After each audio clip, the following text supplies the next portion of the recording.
Chapter 1. The Problem and Its Setting.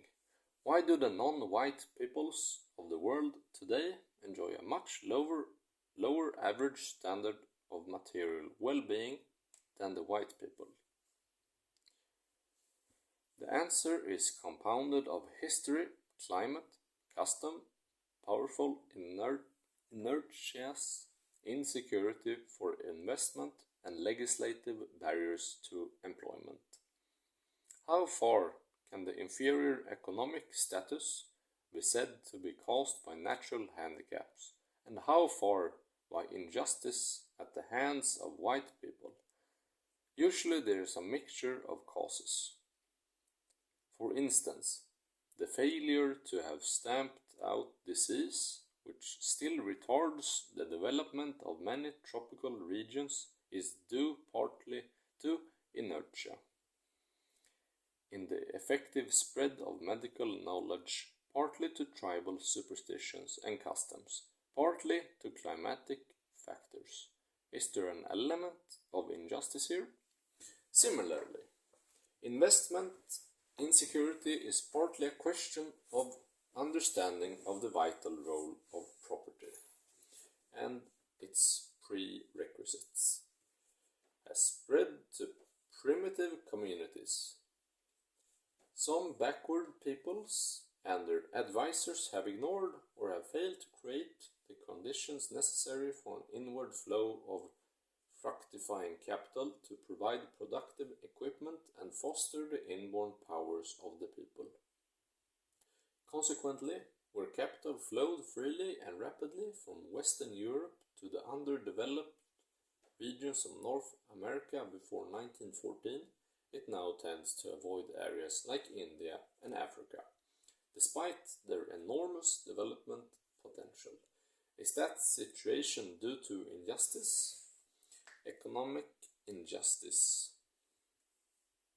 in quotation.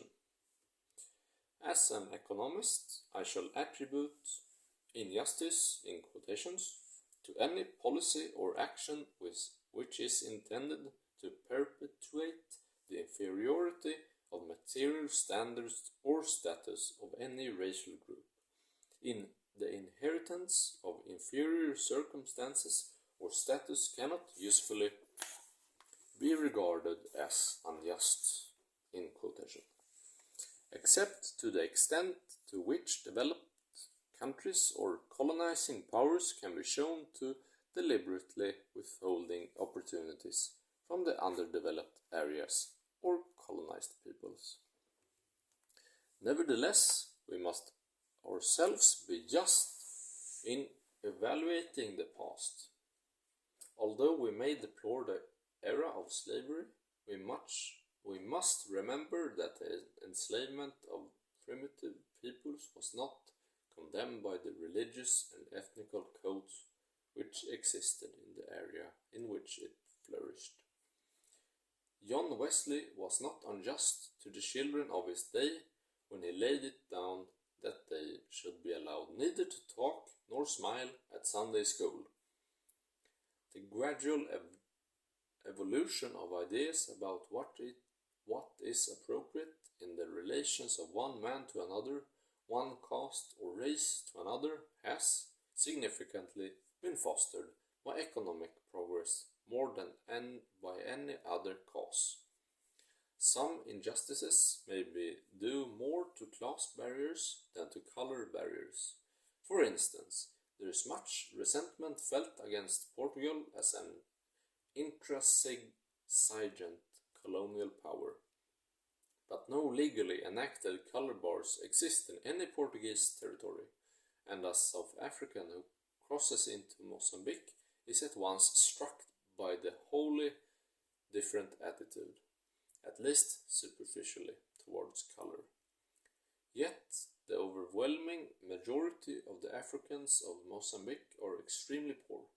Some critics conclude that Portugal maintains a de facto, if not a legal, color bar, but there are approximately an equal number of whites and non-whites with assimilado status, that is, who has achieved both literacy and the ability to live at defined civilized standards, who have long enjoyed absolute equality of rights before the law. Footnote 1. The system has recently been changed. Any African may now choose whether he wishes to be subject to tribal or Portuguese law.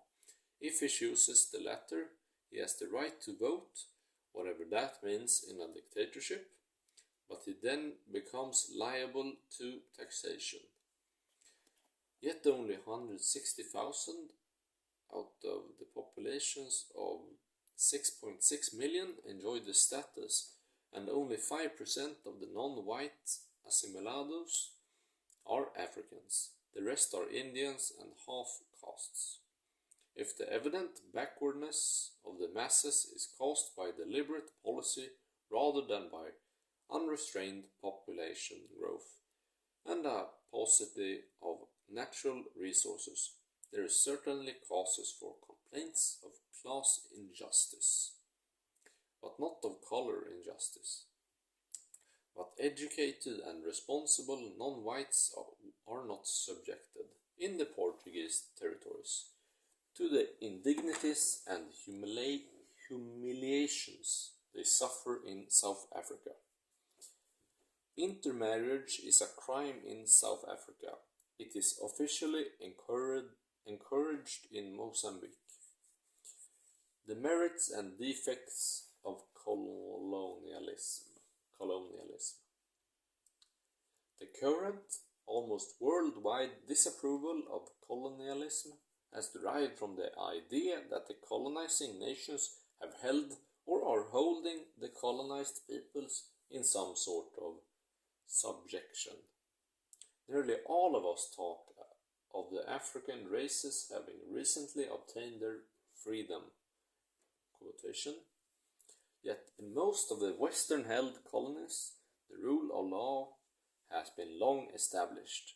The highest standards of integrity in administrations have been maintained, and where colonial administrations have sought to preserve tribal customs, institutions or forms of governments, and so followed policies that tended to some extent to preserve the relative backwardness of the indigenous peoples. Repression was certainly never the purpose. The spirit of that policy was essentially one of tolerance, even respect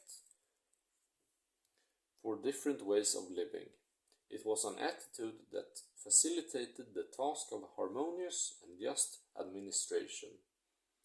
And for this reason, the colonizing powers did not actively discourage primitive customs or supersede systems of authority incompatible with the emergence of modern communities.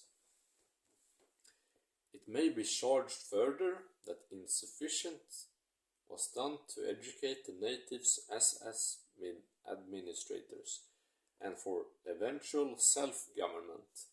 Whatever the shortcomings, the motive was not reactionary. Colonial officials, it is true, sometimes came to regard themselves as a kind of ruling aristocracy, and no doubt regarded educated natives, in quotation, as a disturbing element, and white settlers came quite naturally to believe in their innate superiority, moral and mental, over non-whites, who were assumed to be destined to play a subordinate role. The factor of prejudice, in quotation, seems to have arisen in this manner, but prejudice is simply a manifestation of powerful custom. I shall suggest that it will dissolve under the pressures released by economic liberalism as rapidly as other customs that are inappropriate in a wealthier and more diversified economy. In this book I am concerned with influences that are hindering the dissolution of prejudice and anachronistic custom, that is, with factors that may be held to be responsible for the injustice presently endured by some, if not most, of the non-white people of the world. I shall illustrate my thesis almost entirely by reference to experience in the Republic of South Africa, where I have been living whilst my ideas were forming. But the lessons learned from a study of color bars, apartheid and other manifestations of color prejudice in South Africa are of direct relevance wherever skin pigmentations or other racial characteristics serve as a principle for confining individuals to any sort of economic or social inferiority. Footnote 1. Without attempting a comprehensive account of color relations, economic, social, or political, in South Africa. Footnote 2. I shall try to identify a. the forces that have tended to dissolve the economic and social inferiority of the non-white classes, and b. the opposing forces constituting the injustice that have tended, deliberately or otherwise, to perpetuate this inferiority. In the final chapter I shall sum up what I hope the reader himself will have gathered from the facts and interpretations presented about the nature of these forces. Now my interpretations of the facts will amount to a criticism of the thinking, not the sincerity, of many of the more vociferous of those who campaign with tenacity and courage against color injustices.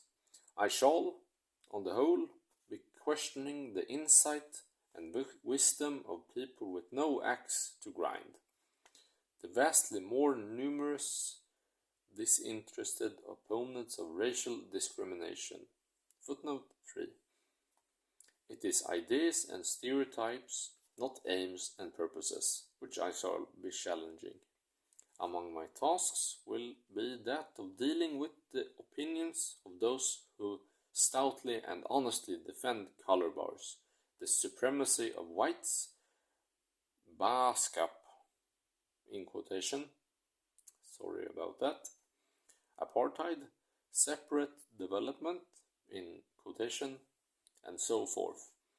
In this part of my task, I do not feel I am likely to be seriously misunderstood, but when I expose the frequently inadequate knowledge and defective reasoning of burningly sincere do-gooders, anxious to exterminate all vestiges of color privilege or subordinacy, I run the risk of being suspected of hostility to ideals which I share. May I assure hasty critics that I deplore color discriminations no less than they do. The difference is that I believe it can be eradicated without bloodshed or the worse injustices that would accompany their methods. Footnote 1. The present government of the Republic of South Africa deny that this is the purpose of apartheid, separate development. I propose, however, to show why that must be the consequence of their policy. Footnote 2. See Bibliography, page 183. Footnote 3. There are, of course, politicians who seek to exacerbate color resentment solely because they think it will help them in their maneuvering for power. I am not fighting for them. They and their henchmen will misrepresent and reject my thesis because it may hamper the achievement of their ambitions.